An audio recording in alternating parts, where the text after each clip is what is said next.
What is going on, Devils fans? It is, as always, your host, your best friend, your confidant, your number one source, Neil Villapiano, and welcome to a New Year's resolution edition of the Devil's State of Mind podcast, right here on the Hockey Podcast Network, as well as SportsWire Radio, the best place to get everything you need to know about your very, very impressive New Jersey Devils. And as always, guys, thank you so much for taking time out of your day to check this episode out and all the episodes that I put out. I greatly, greatly, as always, appreciate your guys' support, whether it's here on YouTube, wherever you listen to podcasts, or even when you interact with me on social media at Devil's State of Mind on Instagram, at Devil's State on Twitter, and also on Facebook as well. Also, in case you haven't noticed yet here, if you're on YouTube, I got a new microphone that I'm actually testing out today. So let me know what you guys think of this microphone. I did a bunch of tests yesterday to make sure that it looked good and there was no issues with it. It was simple. Our manager here at THPN, Kyle Manifold, he actually ironically has the same microphone, and he told me it was very simple to set up. So I'm really happy that I was able to get it set up, and now I have it. So you're going to see me holding it a lot more in my hand just to kind of make it easier. Maybe hold it from the bottom here, but nonetheless, it's really cool. It's a Zeal Sound microphone, which is really, really neat. So again, let me know what you guys think of this new microphone and how the sound comes out. From what I've seen, it sounds pretty clear. But we're not here to just talk about this microphone. We have a bunch to get to here on the Devil's State of Mind podcast, and we're going to talk about the Devils splitting their last two games against the Carolina Hurricanes, giving my thoughts on what happened in those two games. Then we're going to quickly preview the road trip, the rest of the road trip, which is actually continuing tonight here on New Year's Eve as the Devils are in Anaheim to battle the Anaheim Ducks. We'll look at also the rest of the games moving forward.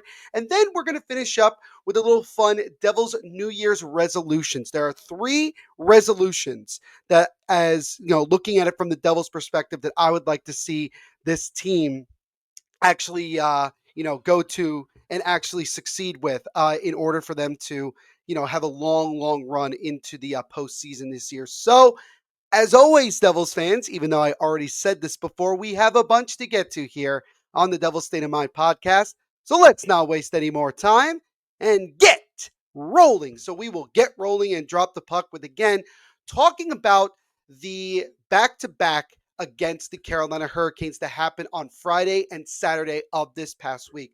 So on Friday, Devils, it's their first game, and really for every team in the NHL, it was their first game coming off of the quick little break. Devils coming off of a huge high, that 5-0 shutout against the New York Rangers, and you're going up against another Metropolitan Division opponent. And what I would argue to say at this point, I think it's truly a rivalry between these two teams. You go back to 2 years ago in the playoffs, you look at how both, fan bases have interacted with each other, certainly on Twitter and a lot of different things. And also a lot of the discontent between players on both teams in these last couple of games. I think this is certainly becoming and may already be considered very much a rivalry, especially when you look at where both teams are in the standings. They're second and third, or 1 and 3 in the standings right now in the Metropolitan Division.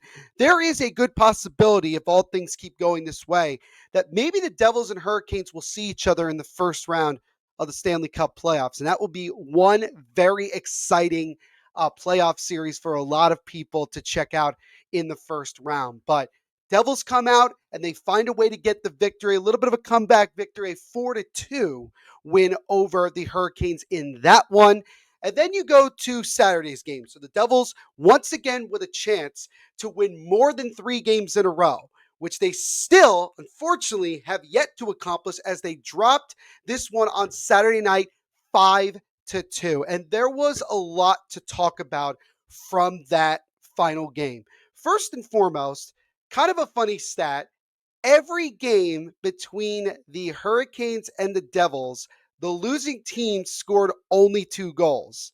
In 3 of the 4 games that these two teams played, the final score was 4-2. So if it wasn't for the empty net goal that the Hurricanes scored at the end of the game on Saturday, all 4 games would have finished with the same exact score, which I don't know if that's ever happened in NHL history. That certainly would be something to look up for sure. But the Devils and Hurricanes finished the season series tied 2-2. So both teams win their respective games at home. And so again, the Devils and Hurricanes will not see each other until they potentially meet up in the Stanley Cup playoffs.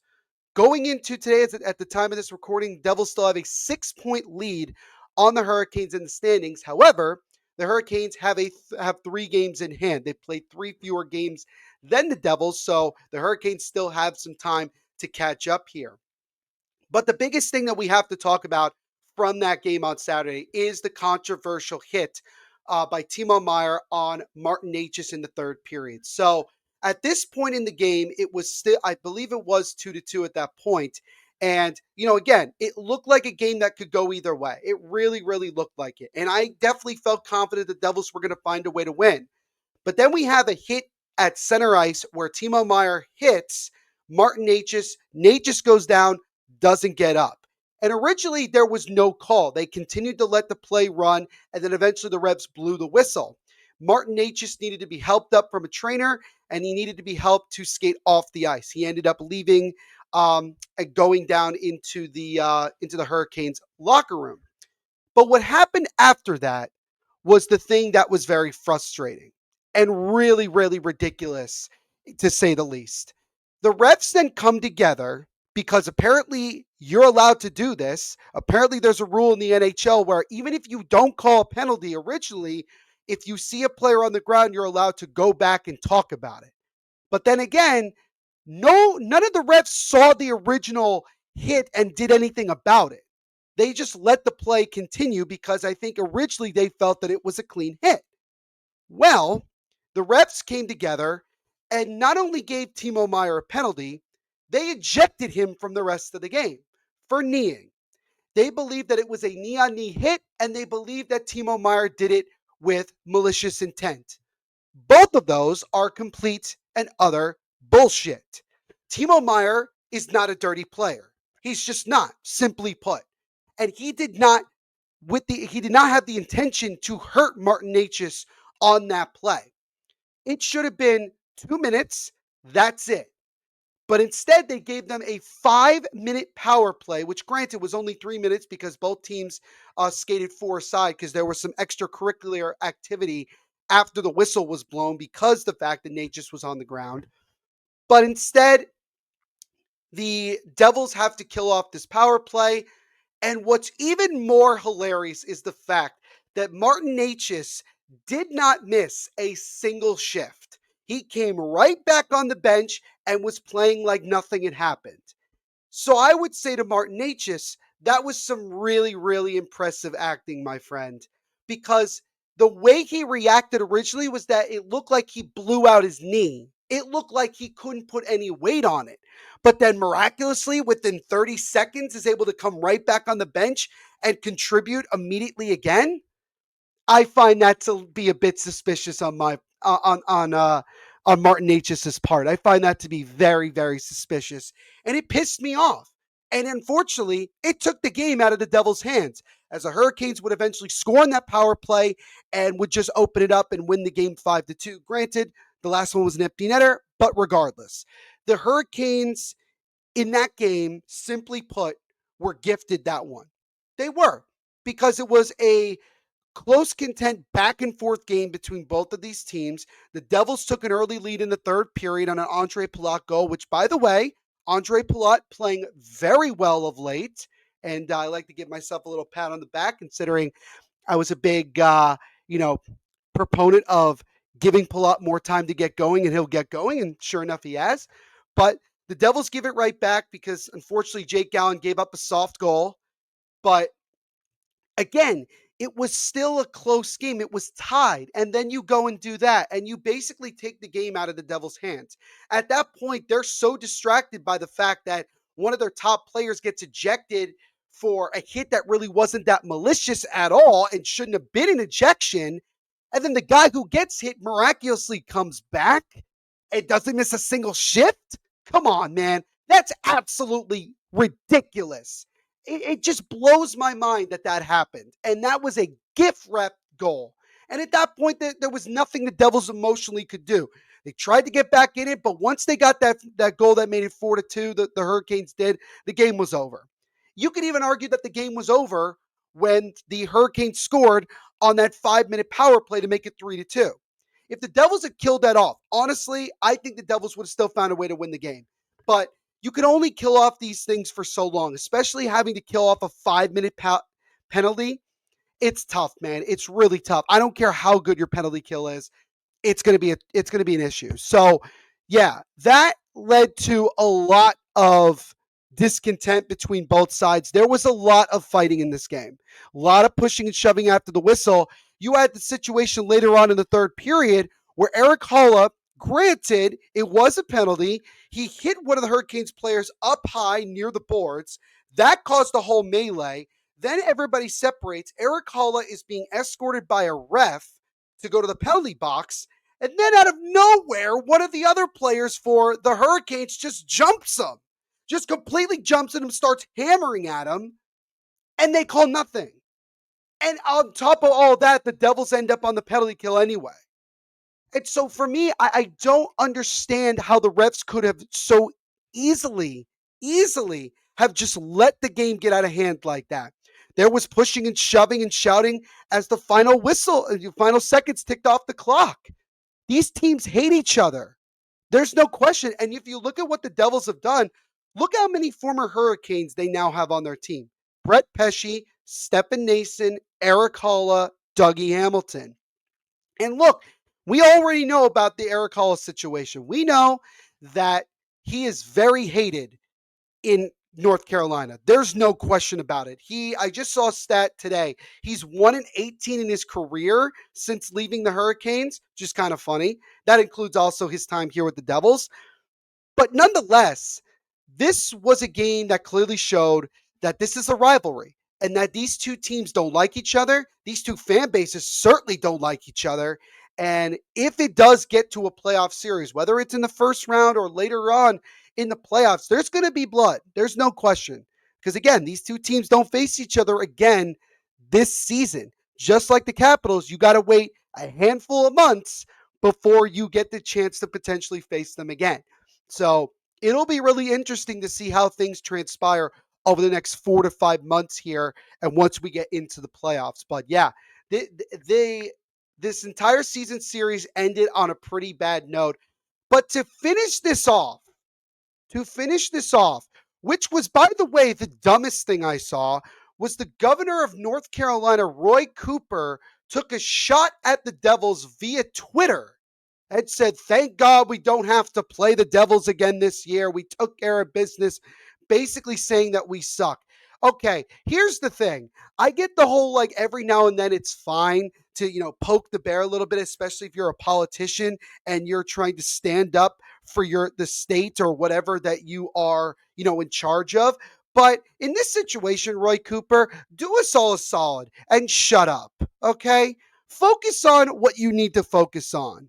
Focus on your political views and how you can make North Carolina a better state and also your own views on things better as well. And I'm not going to get into that. I'm not going to go down this political road.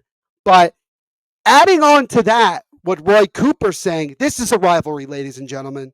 There is no question. Everybody says, well, we still have the Rangers rivalry. Yeah, it's true. We still have the Hudson River rivalry. But ladies and gentlemen, we now have a full-fledged rivalry against the Carolina Hurricanes. And this is not the last time we're going to see those guys.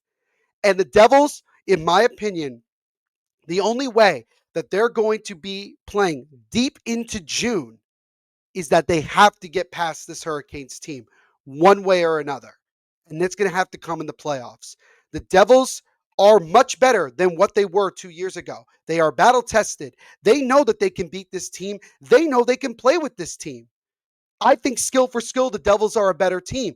I think they also have a lot more playoff experience than they did.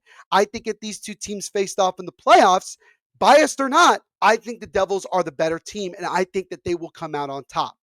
But obviously, as we know, playoff hockey is a different animal, and anything can happen in these playoff series. So that's what I wanted to say about all of that. It's clearly a rivalry, ladies and gentlemen, and in a way, it's exciting that we have a new rival, that we have this opportunity to go up against another franchise and another fan base that clearly doesn't like us and is also obsessed with us clearly on Twitter. I've I've been seeing it, believe me. I haven't really interacted with anybody, but it's clearly obvious that people are obsessed with the New Jersey Devils because you know why? We're the new kids on the block. We're the new kids on the block with a lot of talent and a lot of excitement, and we have beaten a lot of teams so far this year, and we're one of the better teams in the league. And that's not even being cocky. That's just facts. You can look at the facts and they tell you all you need to know. But again, this is a rivalry, and it'll be really, really interesting to see what happens as we get closer to the playoffs. But let me know what you guys think about this rivalry. Do you love it? Do you hate this rivalry? What are your thoughts? And what are your thoughts on the Timo Meyer hit? Do you agree with the call and everything that transpired, or do you think kind of similar to what I'm thinking? Do you feel that it was over the top and should have been a lot less than what it was? Would really love to hear your guys' thoughts. So now we'll shift really quickly to previewing the rest of this road trip. So this was the beginning. So the game against the Hurricanes on Saturday was the first of a 6-game road trip that the Devils are currently on. So again, I'm recording this in the very early afternoon of December 31st, 2024, New Year's Eve. And later on tonight at 8 p.m. Eastern, thank goodness that none of these games are at 10 p.m., the Devils will take on the Anaheim Ducks. And then the following day, tomorrow on New Year's Day, the Devils will be in Los Angeles to take on the Kings. Saturday, they'll be in San Jose against the Sharks. Next Monday, they'll wrap up the West Coast road trip against the Seattle Kraken. And then their final game of this road trip will be much closer to home at Madison Square Garden against the New York Rangers next Thursday. So the Devils will be on the road for a little over a week now. And this is a really good opportunity to rack up some wins against some teams that you've had some success with already this year. And it's about just racking up the wins and racking up the points, especially again with you still have played more games than any other team in the league. There are still teams, like I mentioned with the Hurricanes, that have games on you. It's important to get these points and rack them up so that when we get later on in the year, when teams start to catch up, you still hold ground on them regardless of how many games they have on you on hand. So let me know what you guys think of your predictions. Give me your guys' record predictions for this road trip. For me, I'm going to look at this. When I look at these 5 games, I expect the Devils to be somewhere between, I'm going to go with, I think that they'll end up winning 3 or 4 of the games on this road trip. I think that they're going to end up having a bad game. I can't say which game. Maybe it's going to be tonight against the Ducks. Maybe it'll be LA. Maybe it'll be San Jose again. I'm sure the Devils want some revenge from getting shut out earlier this year. Fortunately, Mackenzie Blackwood is no longer with the Sharks, but still, you're going to want to go out and win that game. And yeah, it's going to be it's a big road trip. It's a long road trip, the longest one of the year. Again, this is a 6-game road trip, which is now down to 5 after the game against Carolina. Not off to the best start, but again, you have plenty of time to get going on this road trip. But again, let me know what your guys' overall prediction is and anything that stands out to you going into this road trip. Now, before I get into my New Year's resolutions for the New Jersey Devils, we are going to take a quick moment to do some ad reads and shout out both of our main sponsors here. That is DraftKings as well as Game Time. And again, if you haven't checked out the last episode talking with the people over at Tom's River Brewing, who are now a sponsor as well of the Devil's State of Mind podcast, I highly recommend you go check it out. And also, don't be surprised if there is a giveaway with them coming up in the next day or two. We shall see. But anyway, let's get over to our ad read. So we'll start with our lovely friends over at DraftKings Sportsbook. It's the most wonderful time of the year for getting in on all the hoops, football, and hockey action at DraftKings Sportsbook. In the season of giving, we're being gifted college football and basketball, pro football and NBA basketball, and pro hockey as well, almost 24/7. And DraftKings has a great gift for you this holiday season as new customers bet just $5 to get $150 in bonus bets if your bet wins. It's that simple, ladies and gentlemen. All you got to do, you can even just do what is called the puck line or the money line, which is you just bet whichever team you think is going to win. Or if you want to bet the over and under, if you want to bet if there's an over for 6 goals and you think they'll score more than six, well, you can go and do that as well. So many different options to get in on all of the huge cash prizes. And all you have to do is download the DraftKings Sportsbook app right now, use our code THPN at sign up. And again, that's code THPN for new customers to get $150 in bonus bets if your bet wins when you bet just $5. Happy holidays from DraftKings. The crown is yours. Gambling problem? Call 1-800-GAMBLER. In New York, call 877-8-HOPE-NY or text HOPE-NY to 467-369. In Connecticut, help is available for problem gambling. Call 888-789-7777 or visit ccpg.org. Please play responsibly on behalf of Boot Hill Casino and Resort in Kansas. 21 plus age and eligibility varies by jurisdiction. Void in Ontario. Bet must win to receive reward. Bonus bets expire 168 hours after issuance. For additional terms and responsible gambling resources, see DraftKings.com/bball. And also shout out to our friends over at Game Time, one of the best ticketing, if not the best ticketing app out there right now for all of your favorite sports and concert events. And guys, I tell you guys this all the time. I go to a lot of games and I always look for the best bang for my buck. And Game Time, without question, does a phenomenal job with this. They make it so easy for you to figure it out. And there's one thing here that's great. You could pick an upcoming game on the app, browse through seats on their Game Time picks. And what's really great about the Game Time picks is simply this. They are able to break things down and give you the best, available seats for a really, really good deal. I promise you, they do a phenomenal job with this. They make it so simple for you to, just filter out what game or concert you want to go to, where you feel like sitting, and what type of price you want to go. It's honestly phenomenal. They really do a great job. You could customize your spot, and they just do an easy job, man. I'm telling you guys, Game Time is great. Game Time makes it so easy. My favorite thing that they have is this quick slide. So simply what it is that they have a flash deal that comes up for whatever event you're looking at. And if in for a limited time, usually 10 to 15 minutes, if you take on that deal, you'll end up saving a lot of money for a really, really good seat for however many tickets you want or anything like that. And you get the best deal out there without question. They do a great job. So all you have to do to take the guesswork out of buying tickets with Game Time Picks is you download the Game Time app right now, create an account, and use code THPN for $20 off your first purchase. Terms apply. Again, all you have to do is create an account and redeem the code THPN to get $20 off your first purchase. Download the Game Time app today. What time is it? It's game time. So now we'll go over here and wrap up today's episode with my Devil's New Year's resolution. So there are three things that stand out the most to me, and I think that most of you Devils fans would agree with me on this. The first one, which was a huge issue last year, but so far, knock on wood, has not been that much of an issue this year, and that is health. The Devils, pretty much for the most part, have had all of their main guys in the lineup consistently playing. They haven't been out for long periods of time. I know Jake Allen was out for a little bit, but it ended up not being that serious. He's fine now, obviously. Curtis Lazar was out for a long period of time, but now he's back and getting into the lineup. Nate Bastian as well was out for a period, but none of like the big name guys, Jack Hughes, Nico Hischier, Jesper Brett, Timo Meyer, Dougie Hamilton, Jacob Markstrom, et cetera, have been out of the lineup. And that's been great. It's been great that the Devils have been able to have a fairly clean bill of health up until this point. So the hope is that they can continue to do that. Because if you look to 2 years ago, the thing that was the most remarkable was the fact that we stayed healthy throughout the year, and that was able to generate a lot of chemistry and a lot of success. And that's the same thing here. If the Devils can continue to stay fairly healthy going into the playoffs, they're just going to continue to generate, a lot more chemistry, a lot more success, and be raring and ready to go for the Stanley Cup playoffs. So that's my first resolution for the Devils, to remain healthy.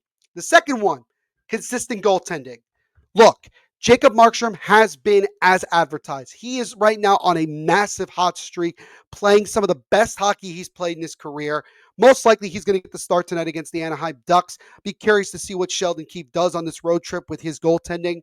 But it's even though Jake Allen has been strong, he also is on somewhat of a bit of a losing streak. And I know that some people are a little bit quick to just kind of give up on Jake Allen and say, let's go find someone else. I think he's going to bounce back. He did have a strong game against the Hurricanes. The Devils really just didn't give him a whole lot of help. That was kind of the issue I felt in that game. Did he give up a soft goal? Yes. But everybody's going to do that. Jacob Markstrom does the same thing and still finds a way to win the game because the Devils also give him some support. So the big thing for me is that the Devils have to remain having consistent goaltending. That was another big issue last year and why we failed so much. We were just not getting crucial saves. This year, we are getting crucial saves. That's the big thing this year. That's one of the biggest differences as to why we've been as good as we've been up until this point. And the defensive play has been tremendous of late. It's really been remarkable to see that. I mean, they went through 6, 7 games where they gave up 20 or fewer shots. That's pretty remarkable if you ask me. But also the goaltending needs to be there, and it has been for the most part this year. So the Devils just got to keep it going here and continue to be consistent with their goaltending. So that's my second New Year's resolution. And the last one, which I've talked about at nauseum several times here on the podcast and also over on Pucks and Pitchforks, which I write for, is finding depth scoring. While the Devils haven't been shut out of late, the reality is that they still need guys to step up and score on their bottom six. Now, I will say what I will give credit. Paul Cotter finally found the back of the net after a long period of time. Guys like Dawson Mercer started to score. We're getting still contributions from a guy like Stefan Nason and Andre Palat, but I don't feel that the bottom six is 100% there yet.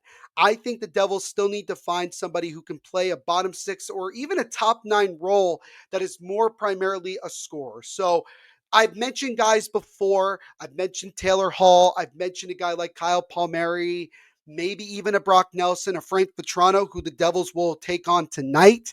These are just some guys that I'm giving examples of. Guys that can bring a little bit more grittiness, can bring some speed if they have to, but certainly can find the back of the net because the Devils are going to have more games this year where their offense is not fully there from the top six guys. So you need other guys to step up as well. And I think that that's going to be something that I'm sure Tom Fitzgerald is going to be looking at as we get closer and closer to the trade deadline. So those are my 3 New Year's Devils resolutions. What do you guys think? Let me know in the comments section here on Twitter whether you agree. If you have any other resolutions, would love to hear from you guys. But on that note, guys, that's going to wrap it up for this edition of the Devil's State of Mind podcast. And I just want to say here that, 2024 has been a year of highs, but also many lows as well, not just from the Devils' perspective, but obviously from my own, situations going on. I talked about it in a most recent episode talking about mental health.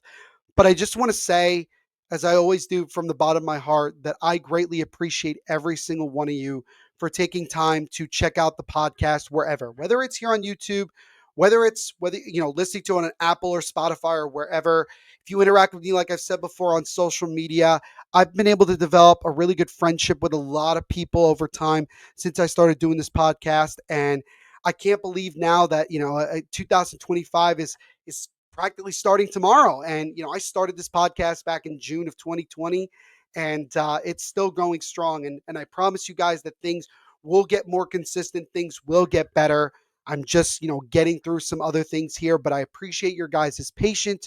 And again, I appreciate your support as always. And again, I hope you all have a fantastic and safe New Year's Eve. I know a lot of you will be tuning into tonight's game and certainly tomorrow, but also take some time to hang out with your family or friends or whoever you're spending your New Year's with as well and make it a memorable one. And let's all believe it, guys, because 2025 is going to be a big year for the New Jersey Devils and for the Devil's State of Mind podcast as well. So happy New Year's, Devils fans, and I will see you in the next episode. And as always, at the end of every episode, let's go, Devils.